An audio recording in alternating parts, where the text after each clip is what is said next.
नमस्कार, ये आकाशवाणी पटना है। अब आप खालिद रशीद से प्रादेशिक समाचार सुनिए। पहले मुख्य समाचार।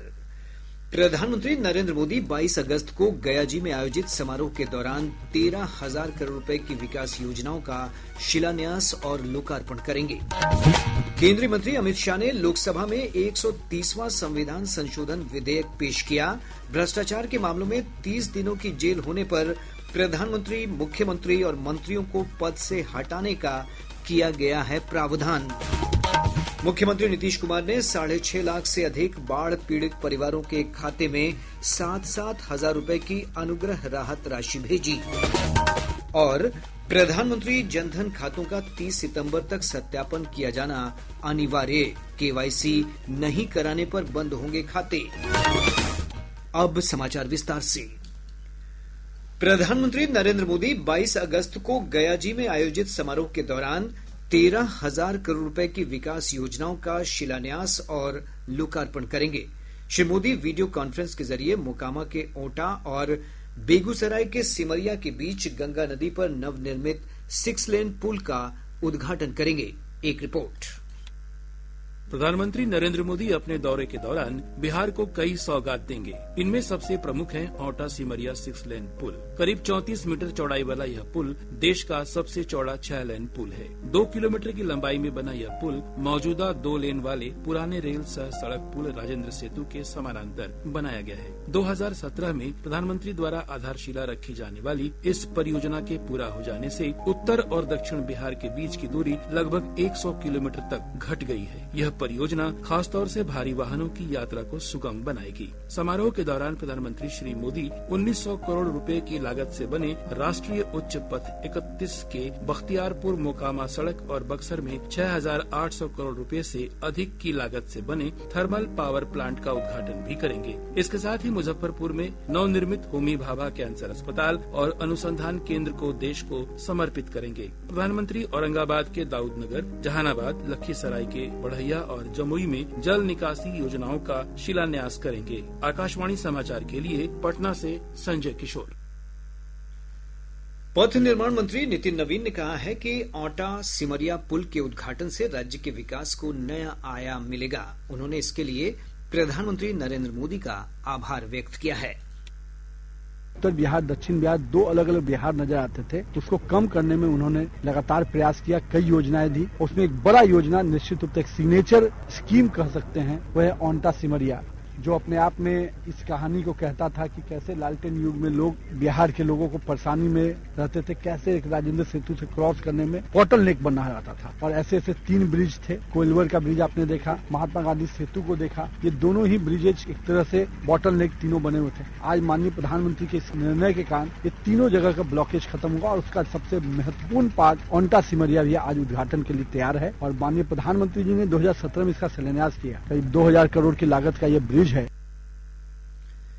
भारतीय राष्ट्रीय राजमार्ग प्राधिकरण के डीजीएम मीडिया प्रवीण त्यागी ने बताया कि इस पुल के बन जाने से राज्य की आर्थिक विकास को काफी मदद मिलेगी। नया ब्रिज, हमारा 6 लेन का जो ब्रिज है, एक बहुत बड़ा मील का पत्थर साबित होगा।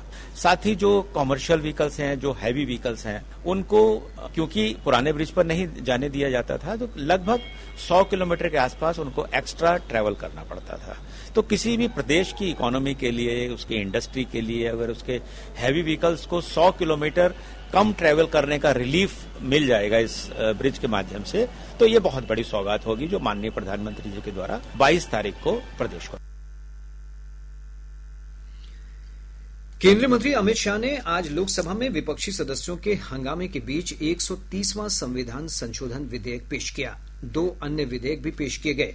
130वें संविधान संशोधन विधेयक के तहत भ्रष्टाचार के मामलों में 30 दिनों की जेल होने पर मुख्यमंत्रियों, मंत्रियों और यहां तक कि प्रधानमंत्री को भी पद से हटाने का प्रावधान किया गया है। ऐसे मामलों में राष्ट्रपति प्रधानमंत्री की सलाह पर आरोपी को पद से हटा सकते हैं या फिर 31वें दिन उसे पद से मुक्त मान लिया जाएगा। विधेयक को लेकर विपक्षी दलों ने जोरदार हंगामा किया। हंगामे के बीच केंद्रीय मंत्री ने विधेयकों को संयुक्त संसदीय समिति जेपीसी को भेजने की घोषणा की। इलेक्ट्रॉनिकी और सूचना प्रौद्योगिकी मंत्री अश्विनी वैष्णव ने आज लोकसभा में ऑनलाइन गेमिंग प्रोत्साहन और विनियमन विधेयक 2025 पेश किया। श्री वैष्णव ने कहा कि इसका उद्देश्य ई खेलों और ऑनलाइन सोशल गेम्स को बढ़ावा देना तथा पैसा लेकर दी जाने वाली खतरनाक ऑनलाइन गेमिंग सेवाओं, विज्ञापन और उनसे जुड़े वित्तीय लेन देन पर रोक लगाना है। ब्यौरा हमारे संवाददाता से।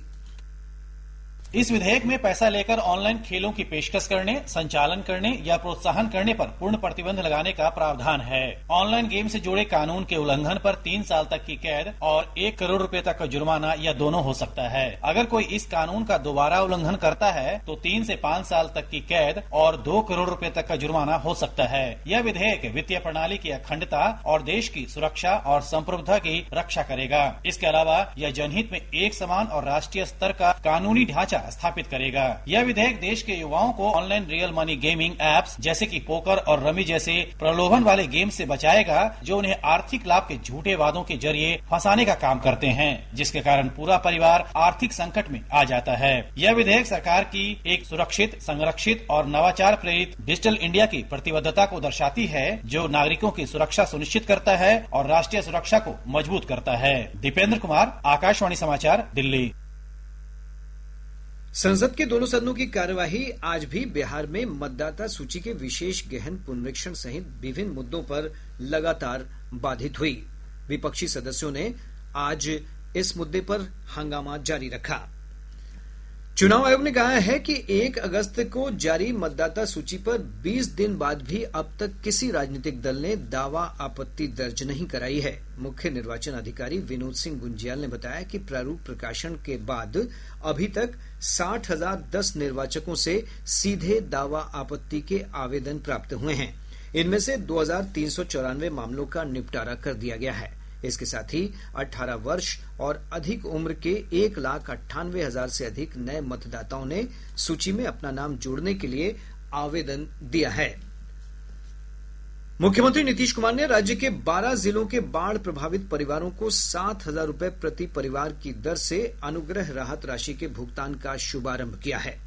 पटना के संकल्प भवन में आयोजित कार्यक्रम के दौरान मुख्यमंत्री ने 6,51,602 प्रभावित परिवारों को डीबीटी के माध्यम से अनुग्रह राशि का भुगतान किया। कार्यक्रम को संबोधित करते हुए श्री कुमार ने कहा कि 13 और 14 अगस्त को बाढ़ प्रभावित क्षेत्रों के सर्वेक्षण के बाद लोगों तक राहत राशि तुरंत पहुंचाने का फैसला किया गया। उन्होंने कहा कि सितंबर महीने में भी राज्य के कुछ भागों में बाढ़ की स्थिति हो सकती है। इसे देखते हुए अधिकारियों को सतर्क रहना चाहिए। राज्य में करीब 84 लाख प्रधानमंत्री जनधन योजना खातों का सत्यापन किया जाएगा। योजना के लाभुकों को 30 सितंबर तक अपने बैंक खाते का सत्यापन केवाईसी अनिवार्य रूप से कराने को कहा गया है। भारतीय स्टेट बैंक पटना मंडल के मुख्य महाप्रबंधक अनुराग जोशी ने बताया कि केवाईसी नहीं कराने पर खाते बंद कर दिए जाएंगे। श्री जोशी ने बताया कि अभियान चलाकर पंचायतों में शिविर के माध्यम से पीएम जनधन बैंक खाता खोलने, पीएम जीवन ज्योति बीमा योजना, अटल पेंशन योजना और पीएम सुरक्षा बीमा योजना के लिए नामांकन लिया जा रहा है। प्रादेशिक समाचार आप आकाशवाणी पटना से सुन रहे हैं। ताजा समाचारों के लिए आप हमारे एक्स हैंडल AIR_News_पटना पर जा सकते हैं। जीएसटी पर गठित मंत्री समूह की बैठक में आज स्वास्थ्य बीमा पर जीएसटी हटाने को लेकर सर्वसम्मति बनी है। मंत्री समूह के अध्यक्ष और उप मुख्यमंत्री सम्राट चौधरी ने दिल्ली में बैठक के बाद संवाददाताओं से बातचीत करते हुए कहा कि प्रस्ताव को जीएसटी परिषद को सौंपा जाएगा। सबकी इच्छा रही कि इसको पास किया जाए और गवर्नमेंट ऑफ इंडिया का प्रस्ताव स्पष्ट है कि सभी जो आदरणीय प्रधानमंत्री जी ने लाल किले से कहा है कि इंश्योरेंस के सेक्टर में इंडिविजुअल या उनके परिवार के इंश्योरेंस को, हेल्थ इंश्योरेंस को फ्री की एक तरह से जीएसटी से मुक्त किया जाए। इस पर चर्चा हुई है सबका और इसका रिपोर्ट लेकर अब जीएसटी काउंसिल को मिल। प्रदेश के विभिन्न भागों में मानसून एक बार फिर सक्रिय हो गया है। मौसम विभाग के अनुसार अगले 4 दिनों तक बारिश की गतिविधियां बनी रहेंगी। विभाग ने आज कटिहार और किशनगंज जिले में 1-2 स्थानों पर भारी बारिश का अलर्ट जारी किया है। वहीं रोहतास, भभुआ, औरंगाबाद, पटना समेत राज्य के दक्षिणी भागों में कई स्थानों पर मेघ गर्जन, वज्रपात और 30 से 40 किलोमीटर प्रति घंटे की रफ्तार से तेज हवा चलने की संभावना है। दिनांक 21 अगस्त 2025 राज्य के दक्षिण भागों के जिलों के 1 या 2 स्थानों पर मेघ गर्जन, वज्रपात और तेज हवा 30 से 40 किलोमीटर प्रति घंटा चलने की संभावना है। राज्य के पटना, कैमूर, गया, रोहतास, औरंगाबाद, नवादा और जमुई के 1 या 2 स्थानों पर भारी वर्षा होने की संभावना है। देश आज पूर्व प्रधानमंत्री राजीव गांधी को उनकी 81वीं जयंती पर याद कर रहा है। प्रधानमंत्री नरेंद्र मोदी ने दिवंगत नेता को अपनी श्रद्धांजलि अर्पित की। वहीं नई दिल्ली में राजीव गांधी के समाधि स्थल वीर भूमि पर आयोजित श्रद्धांजलि सभा में कांग्रेस पार्टी के राष्ट्रीय अध्यक्ष मल्लिकार्जुन खड़गे, सांसद प्रियंका गांधी समेत अन्य गणमान्य लोगों ने पूर्व प्रधानमंत्री को पुष्पांजलि अर्पित की। इधर पटना स्थित कांग्रेस प्रदेश कार्यालय सदाकत आश्रम में प्रदेश अध्यक्ष राजेश राम समेत कई वरिष्ठ नेताओं ने स्वर्गीय राजीव गांधी की प्रतिमा पर माल्यार्पण कर उन्हें श्रद्धांजलि दी। शेखपुरा जिला कांग्रेस कार्यालय आजाद हिंद आश्रम में भी कार्यकर्ताओं ने पूर्व प्रधानमंत्री को श्रद्धांजलि अर्पित की। अररिया पुलिस ने जोगबनी थाना क्षेत्र स्थित एक निजी बैंक में 5 लाख रुपए लूट की घटना का उद्भेदन किया है। इस संबंध में कटिहार के कोढ़ा थाना क्षेत्र के जुराबगंज में मुख्य आरोपी अनीश यादव के घर छापेमारी कर लूट की रकम बरामद कर ली गई है। आरोपियों की गिरफ्तारी के लिए छापेमारी जारी है। गोपालगंज जिले के नगर थाना क्षेत्र अंतर्गत कररिया पूर्व टोला में एक ईंट भट्ठे के निकट गड्ढे में डूब जाने से 2 बच्चों की मौत हो गई। कटिहार के कोढ़ा थाना क्षेत्र से पुलिस ने 6 डकैतों को भारी संख्या में हथियार के साथ गिरफ्तार कर लिया। सदर अनुमंडल पुलिस पदाधिकारी रंजन कुमार सिंह ने यह जानकारी दी। कैमूर जिले के मोहनिया थाना क्षेत्र अंतर्गत मुख्य बाजार स्थित एक निजी क्लिनिक में एक प्रसूता की मौत के बाद परिजनों ने जमकर हंगामा किया और सड़क जाम लगाया। पुलिस ने क्लिनिक को सील कर दिया है और संचालक के खिलाफ मुकदमा दर्ज कर कार्रवाई शुरू कर दी है। दरभंगा की स्थानीय अदालत ने जिला अल्पसंख्यक मोर्चा के अध्यक्ष जियाउर रहमान की हत्या के मामले में 5 दोषियों को आजीवन कारावास की सजा सुनाई है। सुपौल के जिलाधिकारी सावन कुमार ने आज पिपरा प्रखंड में बन रहे लोहिया मेडिकल कॉलेज अस्पताल के निर्माण स्थल का निरीक्षण किया। उन्होंने अधिकारियों को कार्य को समय पर पूरा करने के निर्देश दिए हैं। और अब अंत में मुख्य समाचार एक बार फिर। प्रधानमंत्री नरेंद्र मोदी 22 अगस्त को गयाजी में आयोजित समारोह के दौरान 13,000 करोड़ रुपए की विकास योजनाओं का शिलान्यास और लोकार्पण करेंगे। केंद्रीय मंत्री अमित शाह ने लोकसभा में 130वां संविधान संशोधन विधेयक पेश किया। भ्रष्टाचार के मामलों में 30 दिनों की जेल होने पर प्रधानमंत्री, मुख्यमंत्री और मंत्रियों को पद से हटाने का किया गया है प्रावधान।